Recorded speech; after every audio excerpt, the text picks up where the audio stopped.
পেলনীয়া প্লাষ্টিকেৰে প্লাষ্টিকৰ নাও সাজি প্লাষ্টিকমুক্ত ব্ৰহ্মপুত্ৰ কৰাৰ আহ্বানেৰে ব্ৰহ্মপুত্ৰৰ বকুৰে ডিব্ৰুগড়ৰ পৰা গুৱাহাটীলৈ অহা ধীৰাজ বিকাশ গগৈৰ নাও পালেহি বোকাখাত। জানিব পৰা মতে বোকাখাতৰ ধনশিৰি মুখত কাজিৰঙা ৰাষ্ট্ৰীয় উদ্যান কৰ্তৃপক্ষৰ বাধাৰ সন্মুখীন ধীৰাজ বিকাশ গগৈ। অজ্ঞাত কাৰণত কাজিৰঙা ৰাষ্ট্ৰীয় উদ্যানৰ কাষেৰে ব্ৰহ্মপুত্ৰৰে নাও চলোৱাত বাধা উদ্যান কৰ্তৃপক্ষৰ। ধনশিৰি মুখৰ পৰা বোকাখাতৰ টেস্কো ৰিজৰ্টত জিৰণি ডিব্ৰুগড়ৰ ধীৰাজ বিকাশ গগৈ। অসম টুৰ অপাৰেটৰ এছ'চিয়েশ্যনৰ সহায়ৰ হাত ধীৰাজলৈ। ডিব্ৰুগড়ৰ পৰা ধনশিৰি মুখলৈকে অহা নদীপথত গোট খোৱা আৱৰ্জনা অৰ্পণ টুৰ অপাৰেটৰ সংস্থা। যাত্ৰাপথত পোৱা বাধাক লৈ তীব্ৰ অসন্তুষ্টি ধীৰাজ বিকাশ গগৈ। হয়, মই যোৱা 1 জুন তাৰিখে মই এটা থিমছ লৈ প্লাষ্টিক মুক্ত ব্ৰহ্মপুত্ৰ থিমছ লৈ এখন পেলনীয়া প্লাষ্টিক বটলৰ পৰা নিৰ্মিত এখন বুটেৰে মই এটা 13 দিনীয়া যাত্ৰা কৰি আহিছিলোঁ। যাত্ৰাত মই আজি 5 নম্বৰ দিন আৰু 5 নম্বৰ দিনা মই আহি কাজিৰঙা পালোহি আৰু কাজিৰঙাত মোক ফৰেষ্ট ডিপাৰ্টমেণ্টৰ কৰ্মচাৰীয়ে মোক ক'লে যে কি আপুনি ইয়াৰ পৰা পাৰ হ'ব নোৱাৰে আৰু পাৰ হ'ব নোৱাৰে বুলি কৈ ৰখাই থৈ বহুত সময় ৰখি থ'লোঁ। তাৰপিছত মই তেখেতলোকক ৰিকুৱেষ্ট কৰিলোঁ যে কি মই ইয়াৰ পৰা ক'ত যাম, কি কৰিম। তো তেখেতলোকক মোক আইডিয়া কিবা এটা সহায় কৰি দিয়ক। তেখেতলোকে অলপ আগবঢ়াই দিলে ধনশিৰি মুখলৈ, যিহেতু মই ধনশিৰি মুখৰ পৰা ধনশিৰি মুখত নোপোৱাৰ প্ৰায় 20 কিলোমিটাৰ আগত মোক ৰখাই উভতি যাবলৈ কৈছিলে, কিন্তু মই তেখেতলোকক ৰিকুৱেষ্ট কৰিলোঁ যে কি মই ক'ত যাম, কি কৰিম, কেনেকৈ কি কৰিম, একো অপশ্যনেই বুজি নাপাইছিলোঁ। মোৰ কামেই নকৰা হৈ গৈছিলে যেতিয়া মোক ৰখাই দিলে। তাৰপিছত মই পোনপ্ৰথমে কাজিৰঙা টুৰ গাইড এছ'চিয়েশ্যনক ধন্যবাদ জ্ঞাপন কৰিছোঁ। অল আছাম টুৰ গাইড এছ'চিয়েশ্যনকো ধন্যবাদ জ্ঞাপন কৰিছোঁ, যিহেতু মই ধনশিৰিৰ পৰা ওলাই অহাৰ সহায় কৰিছে। তেখেতলোকে আমাক ট্ৰাক দিছে, তেখেতলোকে থাকিবলৈ দিছে, খাবলৈ দিছে। তেখেতলোকক মোৰ অন্তৰৰ পৰা ধন্যবাদ জ্ঞাপন কৰিছোঁ। আৰু পোনপ্ৰথমে মোৰ এটাই প্ৰশ্ন যে কি ব্ৰহ্মপুত্ৰখন নেশ্যনেল হাইৱে 2 বুলি কয় আৰু নেশ্যনেল হাইৱে 2 যে কি এইটো ৱাটাৰৱেজ 2 বুলি কয় আৰু 2ত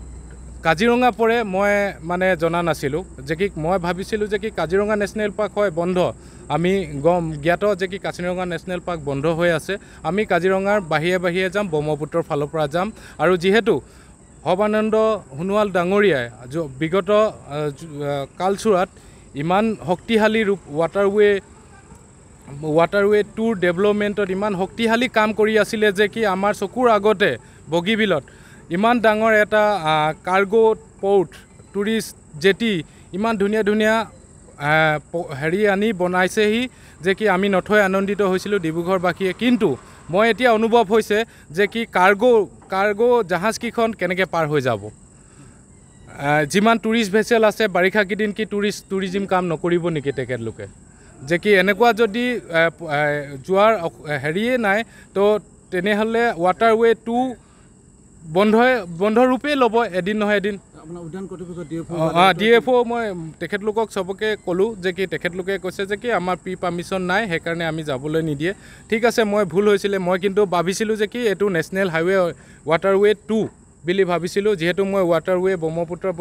ফালেদি যাম। মই কাজিৰঙা নেশ্যনেল পাৰ্কৰ ছাইডেদি নাযাওঁ, যিহেতু মই ব্ৰহ্মপুত্ৰ ইটো ছাইডেদি যাম। আৰু তেখেতলোকে কোৱা মতে বোলে ব্ৰহ্মপুত্ৰখন গোটেইখন তেখেতৰ কাজিৰঙা নেশ্যনেল পাৰ্ক, হয়তো মই নাজানো। কিন্তু মোৰ এটা দুখ লাগিছে যে কি মই এটা অসমৰ শ্লোগান, অসমক মই প্ৰদূষণমুক্ত প্লাষ্টিক মুক্ত শ্লোগানেৰে এটা 13 দিনীয়া যাত্ৰা কৰি আছিলোঁ, যি যাত্ৰাত মই ঘাট প্ৰতিঘাটে আহি আছিলোঁ। হয়, মোক এই ৰখাই দিয়াৰ কাৰণে মই এতিয়া ট্ৰাকত আনিছোঁ, আকৌ চিলঘাট যাম। মই এই যাত্ৰাটো সমাপ্ত কৰি নিদিওঁ, কিন্তু মই এটা লক্ষ্য বান্ধি লৈছোঁ, মই গুৱাহাটীত যাম। কেলৈ কি অসমবাসীৰ আশীৰ্বাদ আছে, সেই আশীৰ্বাদ লৈ মই এই যাত্ৰাটো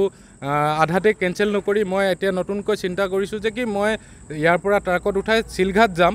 চিলঘাটৰ পৰা মই আকৌ কণ্টিনিউৱাছলি কৰিম। কিন্তু মোৰ মনত এটাই দুখ লাগিলে যে কি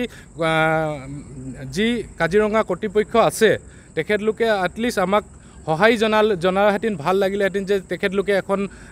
বোটেদি এস্কৰ্ট দি আমাক যদি পাৰ কৰি দিলেহেঁতেন মই তেতিয়া ভাবিলোহেঁতেন যে কি হয় চবেই অসমৰ কথা ভাবিছে আমি অসমৰ কথা ভাবি কাম কৰি আছোঁ কিন্তু এনেকৈ হ'লে যে কি অসমৰ যদি কাম কৰিবলৈ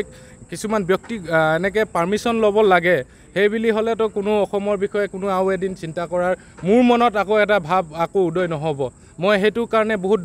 দুখ পাইছোঁ আজি মনত যে কি মই অসমক লৈ কাম কৰিব বিচাৰি আছিলোঁ অসমক প্লাষ্টিক মুক্ত এটা সামান্য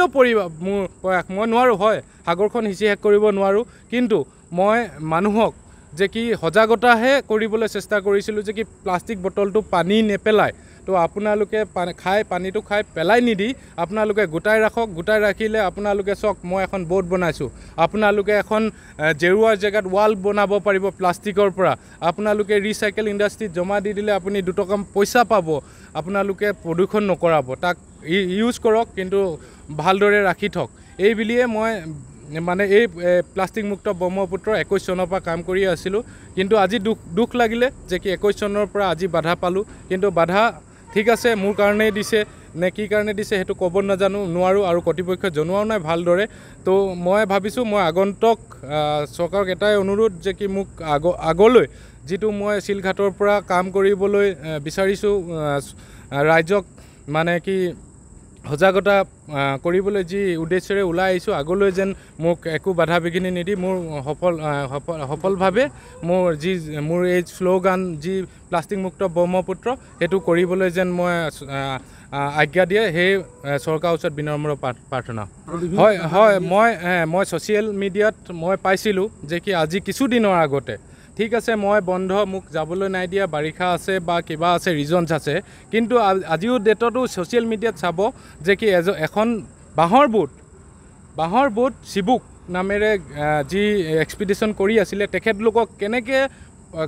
কৰ্তৃপক্ষই পাৰ কৰিবলৈ দি বিশ্বনাথ ঘাটলৈকে যাবলৈ দিলে সেই কথাটো কিন্তু মই বুজি নাপালোঁ যে কি এজন মানুহৰ কাৰণে এক্সপিডিশ্যনৰ কাৰণে ৰিক্স হয় আৰু আনজনৰ তেখেতৰ লগত ইণ্টাৰনেশ্যনেল মিডিয়া পাৰ্চনো আছিলে যিহেতু আৰু ডাঙৰ ভয়াৱহ আছিলে তেখেতলোকৰ কিন্তু মই বুজি নাপালোঁ যে কি অকল এইটো মোৰ কাৰণে হ'ল নে চিবুকৰ কাৰণে নাৰাখিলে কেলে মই সেইটো বুজি নাপালোঁ আৰু তাত অহৰহৰ জাহাজ চলি আছে এতিয়াও আমি যেতিয়া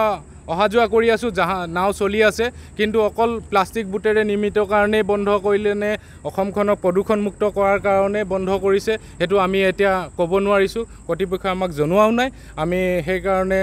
মানে মনটো দুখ লাগিছে এতিয়া ক'বলৈ ভাষা নাই মানে মোৰ ধন্যবাদ নাই এতিয়া প্ৰব্লেম কি হ'ল আমি এওঁক লগ কৰাৰ কথা আছিলে শিলঘাটত বা এনেকৈ মাজত লগ কৰাৰ কথা আছিলে কিন্তু আজি ছাডেনলি তেওঁ ফোন কৰিলে যে কাজিৰঙা পাৰ হৈ যাবৰ কাৰণে পাৰ্মিশ্যন দিয়া নহ'লে তো এতিয়া তেওঁ মাজত ৰখি গ'ল তো তেওঁৰ এতিয়া ৰাস্তাটো নিদিলেতো উপায় নাই তো আমি as a all Assam tourist guide association আৰু কাজিৰঙা টুৰ গাইড এছ'চিয়েশ্যন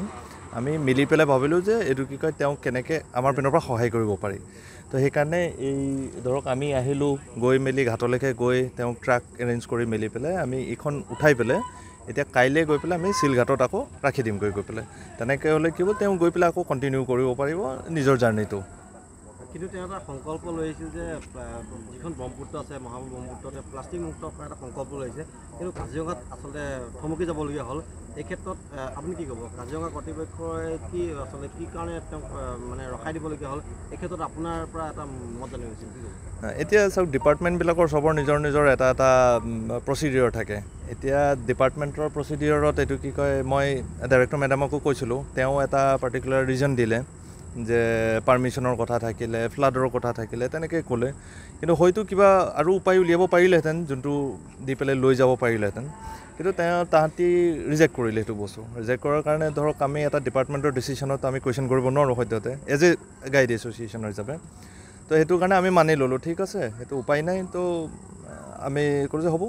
ঠিক আছে আমি এনেকৈয়ে শিলঘাটলৈকে লৈ গৈ পেলাই শিলঘাটৰ পৰা আকৌ জাৰ্ণিটো কণ্টিনিউ হ'ব তেওঁ যিখিনি গাৰ্বেজ ধৰক কালেক্ট কৰিছিলে যিখিনি ব্ৰহ্মপুত্ৰত যিখিনি তেওঁ গাৰ্বেজ পাইছে সেই গাৰ্বেজখিনিৰ ক্ষেত্ৰত আপোনালোকক যিখিনি অৰ্পণ কৰিছে আপুনি কি ক্ষেত্ৰত কি ব্যৱস্থা চাওক আমাৰ এজ এ গাইডৰ হিচাপে আমি কৈছোঁ তো কি হয় আমাৰ ইয়াত গাৰ্বেজ প্ৰব্লেমটো বহুত বেছি হয় মানুহে গ্লাছৰ পৰা কি হয় গাড়ী গৈ আছে কোনোবাই পানী খাইছে গ্লাছৰ পৰা খুলি পেলাই গ্লাছৰ পৰা ৰাস্তাত পেলাই দিয়ে আৰু কি হয় অসমৰ নিচিনা জেগাত কি হয় এটলিষ্ট বস্তুবিলাক ৰিচাইক্লিঙত যায় কিন্তু এতিয়া অৰুণাচলৰ নিচিনা জেগা হৈ গ'ল নাগালেণ্ডত হৈ গ'ল তাত কি হয় বা এতিয়া নদীত পেলাই দিলে এতিয়া গৈ স্ক্ৰেপ কালেক্টৰবিলাকে গৈ পেলাই তাৰ পৰা কালেক্ট কৰিব নোৱাৰে তো এতিয়া এওঁ যিটো কাম কৰিছে যে নদীৰ পৰা তেওঁ কালেক্ট কৰিছে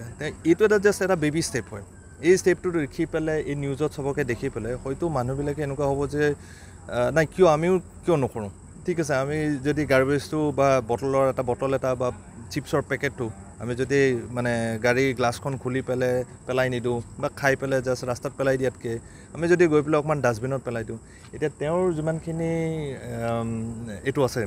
গাৰ্বেজখিনি আছে সেইখিনি লৈ পেলাই ইয়াত বোকাখাটত হওক বা গুৱাহাটীত হওক তো তাত ৰিচাইক্লিং কিছুমান চেণ্টাৰ কিছুমান থাকে যোনটো স্ক্ৰেপ কালেক্টৰবিলাকে উঠায় তো আমি তাহাঁতক গৈ পেলাই সেইটো বস্তু হেণ্ড অভাৰ কৰি দিম যিটো বস্তু সেইটো প্ৰচেছ হোৱাৰ পিছত আকৌ সেইটো মাৰ্কেটত আহিব পাৰিব বা তাহাঁতি বেলেগ যদি কিবা বনায় তো সেইটো বনাব পাৰে কিন্তু এটলিষ্ট কি হয় এজ এ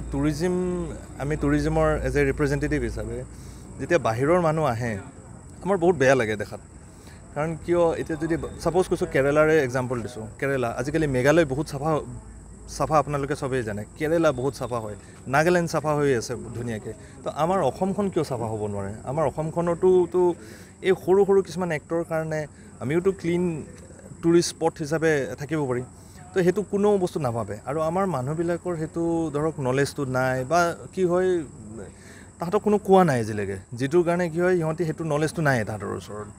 তো এই এনেকুৱা ষ্টেপবিলাকৰ পৰা কাইলৈ পৰহিলৈ তো আমি কি হয় আমাৰ নতুন জেনেৰেশ্যন যোনবিলাক আহিব সেইবিলাক শিকিব আৰু আপোনালোকে নিউজ মিডিয়াবিলাকে যেতিয়া বেছি দেখাব পাৰিব যে এনেকৈ সৰু ষ্টেপবিলাক হৈ আছে সেইবিলাকত কি হয়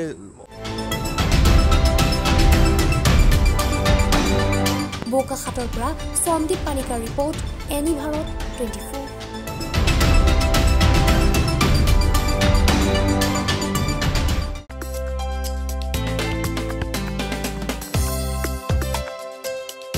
আপোনাৰ ঘৰখন আৰু অফিচ চালে চকুৰুৱাকৈ সজাওক আজি আহক সকলো ধৰণৰ অত্যাধুনিক ফাৰ্নিচাৰৰ বাবে সিটি ফাৰ্নিচাৰ 6 মাইল গুৱাহাটী আমাৰ ঠিকনা 6 মাইল পাঞ্জাবাৰী ৰোড পুৰবিদাৰীৰ সন্মুখত গুৱাহাটী আমাৰ যোগাযোগ নম্বৰ 9435013969